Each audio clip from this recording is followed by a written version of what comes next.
Hey everyone, and welcome back to the channel. With February just around the corner, our minds start turning to hearts, chocolates, and flowers. But have you ever stopped to wonder why we celebrate Valentine's Day on February 14th? The story is a lot darker, more complex, and way more interesting than you might think. It's a tale filled with Roman festivals, martyred saints, and even medieval poetry. So, grab a cup of something cozy and let's dive deep into the true history of Valentine's Day. Our story begins not with romance, but with a wild and rather intense Roman festival called Lupercalia. Held from February 13th to the 15th, this was an ancient pagan festival dedicated to Faunus, the Roman god of agriculture, as well as the Roman founders, Romulus and Remus. It was a fertility festival, and let's just say their methods were unconventional. The rituals involved sacrifices and a matchmaking lottery where young men would draw the names of women from a jar. The pair would then be coupled for the duration of the festival, and sometimes these pairings would lead to marriage. It was a far cry from the candlelit dinners we associate with the holiday today. This festival was a cornerstone of Roman life for centuries, but as Christianity began to spread across the empire, the church wasn't exactly a fan of these rowdy pagan celebrations. So, where do the Valentines come in? Well, this is where things get a bit murky. The Catholic Church recognizes at least 3 different saints named Valentine or Valentinus, and all of them were martyred. The most famous legend is about a priest named Valentine who served during the 3rd century in Rome. The story goes that Emperor Claudius II believed single men made better soldiers than those with wives and families, so he outlawed marriage for young men. Valentine, seeing the injustice of this decree, defied Claudius and continued to perform marriages for young lovers in secret. When his actions were discovered, Claudius ordered that he be put to death. Another popular legend involves a different Valentine who was imprisoned for helping Christians escape harsh Roman prisons. While in jail, he supposedly fell in love with a young woman, possibly his jailer's daughter, who visited him during his confinement. Before his death, he allegedly wrote her a letter signed "From your Valentine," an expression that has obviously survived the test of time. While the historical accuracy of these stories is debated, they all paint a picture of a heroic, sympathetic, and most importantly, a romantic figure.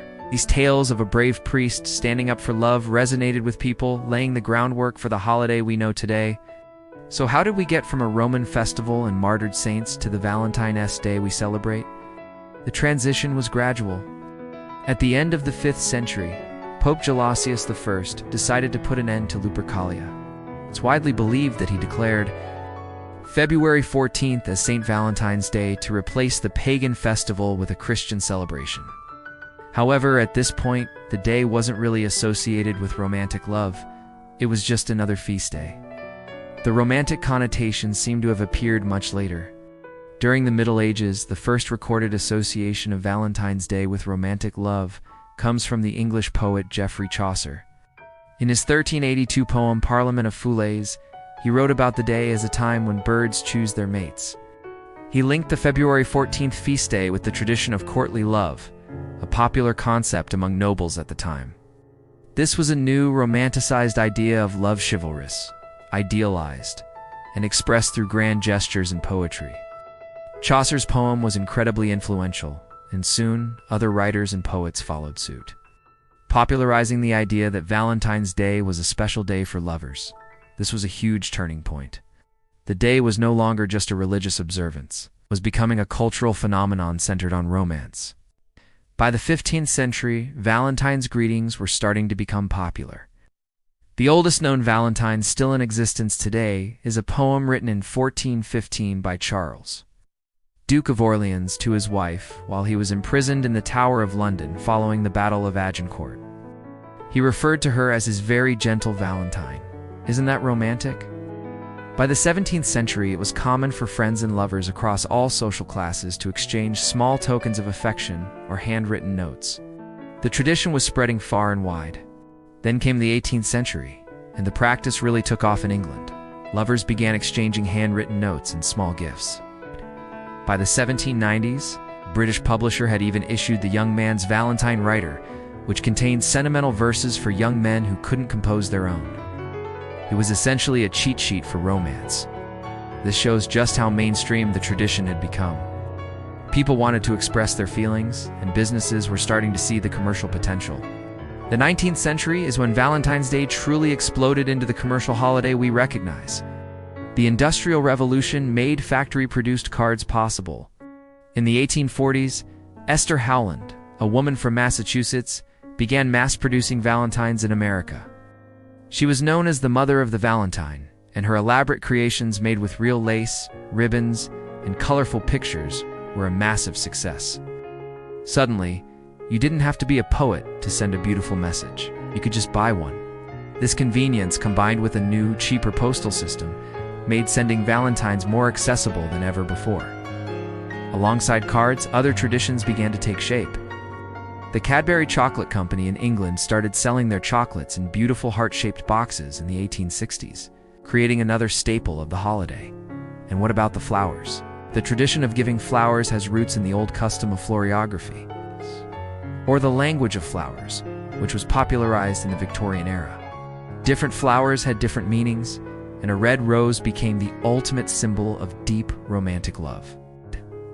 So, the classic combo of a card, chocolates, and roses has been around for over 150 years. As we moved into the 20th and 21st centuries, Valentine's Day became a global commercial powerhouse. Today, billions of dollars are spent annually on cards, candy, jewelry, and dinners. The holiday has expanded beyond romantic couples to include expressions of affection for friends, family, and even pets. We have Galantini's Day for friends, and kids exchange Valentines in school. It's a day to celebrate all kinds of love, which is a beautiful evolution from its origins. But it's not without its critics. Many people feel the holiday has become too commercialized, putting pressure on people to spend money and make grand gestures. There's the stress of finding the perfect gift or planning the perfect date. For single people, it can sometimes feel exclusionary or just plain annoying. It's a valid point. The original spirit of Valentine, the defiance of an unjust rule for the sake of love, can sometimes get lost in the sea of heart-shaped balloons and expensive set menus. It's important to remember that you do not need a specific day or a pricey gift to show someone you care. So, from a wild pagan festival and brave martyred saints to Chaucer's poetry and Victorian-era commercialism, the history of Valentine's Day is a fascinating journey. It's a holiday that has constantly been reinvented over the centuries, shaped by changing cultural, religious, and commercial forces. It reflects our own evolving ideas about love and how we express it. Whether you're a hopeless romantic who goes all out on February 14th, or you prefer to ignore the hype altogether, there's no denying the rich and complex history behind this Day of Hearts. What are your thoughts on Valentine's Day? Do you have any special traditions, or do you think it's all just a commercial trap? Let me know down in the comments. I'd love to hear your perspective. And if you enjoyed this little trip back in time, please give this video a thumbs up and consider subscribing for more deep dives into the stories behind our traditions. Thanks so much for watching, and I'll see you in the next one.